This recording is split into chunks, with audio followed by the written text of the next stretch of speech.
Ever since I was a child, I'd always had a soft spot for animals. Furry ones, winged ones, small animals, big animals. It really didn't matter, as long as it was a living creature. And it's because of this I became a veterinarian, and I've been in Port Galia for a number of years now. Often I'm called out to deal with an injured horse, a wounded fox, a sick pet, or even once a beached whale. But that's a totally different story for another time. The event I wish to tell you about happened in the month of August, and it began when I heard the phone ringing, just as I was about to recline in a lawn chair in our garden and enjoy the summer sun. I'd just got back from a long day of making visits with different folks' pets from around the village, and I was very reluctant to go and pick it up. I asked Maureen, who was painting beside me, if she'd mind. She quickly hurried in and answered it. Hello, Fenchurch residents, she said politely, following the words Harry and I had taught our children to say when they picked up the phone. Who's speaking, please? I listened as Maureen made the telephone noises, such as, Oh, hello. And, Ah, I see. but my ears pricked when she said, Heavens, that's awful. And, Mother, she wants to speak to you. I knew then my relaxing was over. Despite the fact I was quite exhausted, I got up and made my way over to the phone and took it from Maureen and put it to my ear. Hello, Janet. Is everything all right? You wanted to speak with me? Yes, that's correct, Primrose, she replied through the phone. A bird flew into my store window just after I'd cleaned it, mind you. I'm not sure what it is, but it looks rather stunned. Do you think you could come and have a look at it? Of course. Don't touch it. I'll be there in a few minutes. If it's injured one of its wings or both, it will need to be handled carefully. Oh, I certainly will not touch it. You know how I am with animals. Yes, I do. That's why I don't want you to touch it. Now, I'll be there in a few minutes. Just keep an eye on him to make sure he doesn't go in the road, all right? Okay, see you in a few minutes. Thank you. Bye. Goodbye. I put the phone back in its place and turned to Maureen. Do you want to come and nurse an injured bird with me? Do I? I'll take that as a yes then. Of course. Thank you, Mother. All right then, I'll get the animal carrier in my bag and you get some blankets from upstairs in case we have to take the bird back with us. If it's badly injured, we will have to take extra care, as birds are fragile creatures and we don't want to cause it any more harm. Now, could you get Sally for me as well? I don't want to leave her here alone with Harry still working at the butcher's. I'll get her and the blankets right away. Won't be a minute. And so with that, we gathered the supplies needed and dashed out the door into the evening air and down the street towards the Davies. When we got there, unsurprisingly, Mrs. Davies was washing the shop window once again, and Mr. Davies, who had more of a heart for animals, was standing a few feet away, a sad-looking bird, who was just sat under a bench on the pavement, rather stunned, looked at me. I walked up and bent down to examine it from a distance, and I placed the animal carrier beside me. Now, stay a good distance away, girls, I said, noticing their eagerness to help the poor creature. We don't want to frighten it any more than it is. We've got to be very careful. What kind of bird is it, Mother? Sally asked. It looks like it could be a skylark. It is a skylark. You can tell by its coloration on its feathers. Very good, girls. Yes, it is. It's a male skylark, but it's not too old. Is it a fledgling? No, it's not that young, but it's not fully grown yet for sure. What exactly happened to the poor thing, Mr. Davies? Well, Patrick replied, looking at the skylark just sitting there. Janet had just come in from cleaning the window when we heard a great thud and saw a blur of brown and white crash right into the pane. It dropped to the floor outside and we both went outside to see what it was. And this poor fellow was just sitting on the ground, looking quite still and lifeless. I have to admit, I thought perhaps he was dead. But as I moved closer, he shuffled gingerly away and now he's just been sort of sitting there under that bench. I see. Right, well, from how he looks now, it doesn't seem like he's broken a wing because neither of them look like they're drooping badly. And I don't see any wounds either, which is good. It could just be that he's stunned and needs to rest a while in a place where he'll be safe. But to be sure of that, I'm going to need to examine him closer. Maureen, pass me my gloves, will you, dear? Certainly. Here you are, Mother. Thank you. Why do you have to wear gloves, Mother? I've got to wear gloves, because as beautiful as birds are, they can carry things which are a bit dangerous to humans. So it's important to stay hygienic. Now, I'm going to go to him slowly and see if he'll let me take a closer look. Carefully and quietly, I walked very slowly up to the skylark. He looked at me and shuffled back a little. I gently but firmly cupped my hands around both wings, and he squirmed a little more. But then he calmed down as I gently stroked his little head.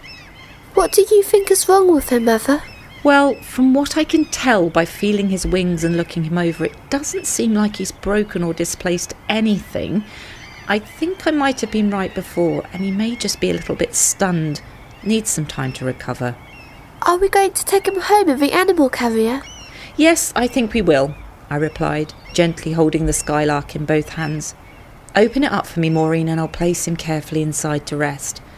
The best sort of environment for him now is somewhere dark and quiet. So we'll keep him in that until we can get home, and then maybe place him in the garden, where he can be free to fly off if he needs to. All right, Mother. Here you go. It's all full of blankets for him. Well done, Maureen. You're a vet in the making. Do you really think so? Do you really think I could be a vet, like you? I do. Now, let's get this little fella safe into the carrier, shall we? And so after we'd placed him gently in the blankets, we bid farewell to the Davies, and I carefully carried him back to our house, and Harry greeted us at the door. I was beginning to wonder where you lot had gotten to, He said, looking at us with a smile. but now it's clear to see where you've been. What injured animal are you looking after this time, love? Very funny, dear, I laughed, stepping inside, and the girls following suit. It's a skylark. A skylark? Well, what's the matter with this skylark? He's flown into the Davies shop window, Father, and Mother thinks he's given himself a shock. Yes, and we're going to put him in the garden and keep an eye on him to see if he can still fly. Ah, I see. Well, I best get Pasty out of the way then, or else he might be shocked once more. Oh, heavens! Yes, I'd quite forgotten about your cat, Maureen. Harry, shut him in upstairs, and that's the least thing this skylark needs. Of course, dear. Come here, Pasty. Come here, girl. That's it. It's time for a nap, you big sausage. Well, whilst my husband took Pasty upstairs, the girls and I took our winged friend out into the garden and into the shade under some great big trees to release him and see if he could fly. But when we took him out and carefully placed him on the grass, he didn't seem to want to do anything but stare at us. He just sat there, breathed in and breathed out. He didn't seem so fazed or stunned anymore, but he didn't seem to want to fly. I gave him a little water and birdseed, and he took a little of each. But even with the night drawing in, he just proceeded to continue sitting there. So eventually I picked him up once again and put him snugly back into the animal carrier. And with the temperature cooling, I sent Sally to fetch a hot water bottle to put under the blankets on one side to make him feel warm.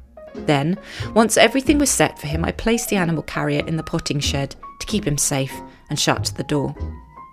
The next morning I could barely get downstairs before Maureen and Sally were asking to go and see our Skylark again, and as much as I told them to slow down, to be honest, I was just as eager. We went into the potting shed. I bent down and opened the animal carrier slowly. His head looked up at us from the bundle of blankets, and he immediately began to squirm around in the carrier like he hadn't the day before.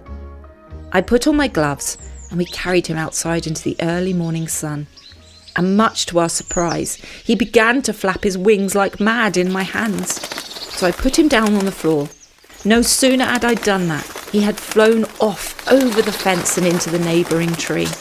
He's flying! He's flying! Maureen exclaimed as he landed on a branch. Yes, he is, I replied, quite astonished myself. Well, if he didn't want to go anywhere yesterday, he certainly does today. I don't want him to go. I liked that little fella. We all did, Sally. But the open air is where he belongs. Clearly he just needed a good night's sleep. How very strange. Do you think he will come back and visit us? I don't know, Sally, but whether he does or does not, we helped him fly again, and that's the important thing. And so as we watched our little Skylark friend fly off the branch and into the distance, I didn't know whether we would or wouldn't see him again. It turns out that being perfectly truthful, I can't say for sure that we did or ever will. But a good few times we sat in the garden and heard a little Skylark's tuneful song and wondered if, perhaps, that little bird we helped get back in the air was just saying thank you.